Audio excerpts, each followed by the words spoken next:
We tend to think of agriculture as happening on land, but needless to say, what happens in water is part of that picture too. In our feature today from producer Brian Utley, the encore story of a special partnership on the Mississippi coast that showcases just how much extension matters. I've heard coastal Mississippi referred to as the secret coast, and I think that's very apropos. I think a lot of folks in Mississippi just haven't had a chance to think about the extreme wonders of the Gulf Coast as it pertains to Mississippi.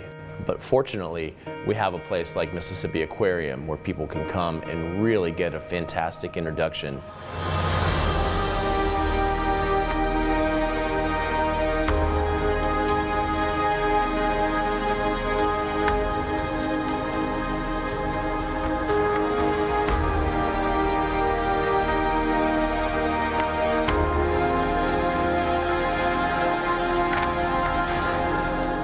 The aquarium really was designed to showcase what we have right here in Mississippi, and being an indoor and outdoor facility, it really gives us the opportunity to showcase a wide variety of species.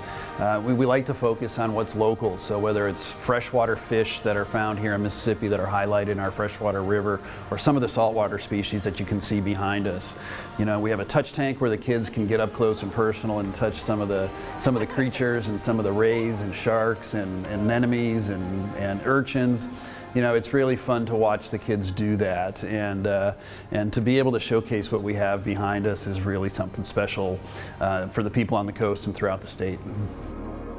It's been a very fast and tight relationship between Mississippi State University Extension and Mississippi Aquarium from day one. They reached out and wanted to know the types of things that we were doing on the coast, and they were immediately supportive of the types of work we were doing. Specifically, most of my work focuses on sharks and rays. So they reached out relatively early and was eager to support some of our shark tracking studies. And just during multiple conversations we had, it occurred to us collectively that there was a space that we could help fill. And that is just providing a simple, easy to understand, very clean guide to the sharks and rays that are not only here at the aquarium, but also off our coast of Mississippi. It's really a great resource tool that, one, we pass it out to our staff to be more familiar with localized shark species, but we use it in our field trips, we use it in our outreach programs, we use it in our homeschool days when the homeschoolers come on campus to do field trips. It's kind of a curiosity thing, right? Because you want to see the differences of sharks, you want to see sizes, you want to see how they compare to the size of a human, or whatever it is that sparks the interest of people. It's just another nugget of an educational tool that we're able to share with people.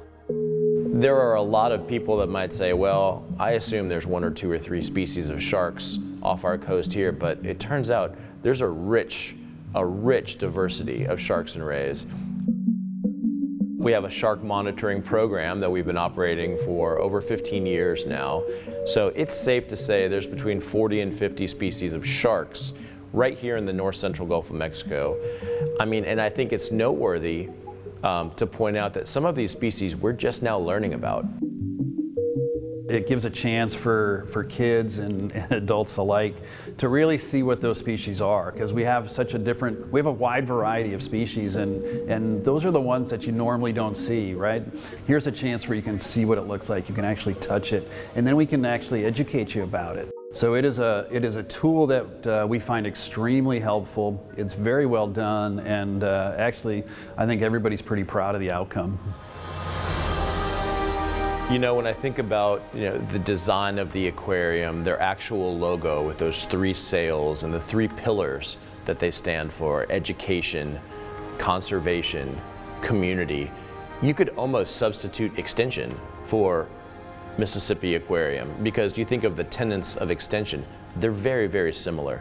Education, conservation, community. So it's really it's a very natural fit, it's a very easy fit, and I think that's why this partnership has flourished so early, and that's why I see us having this relationship, for the life of both of these institutes.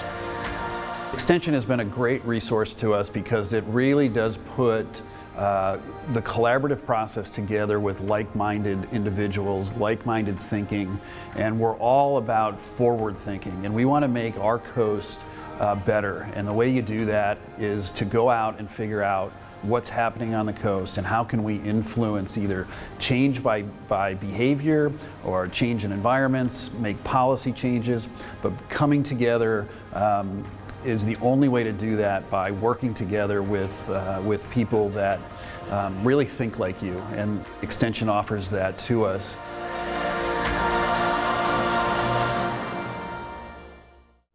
Absolutely breathtaking.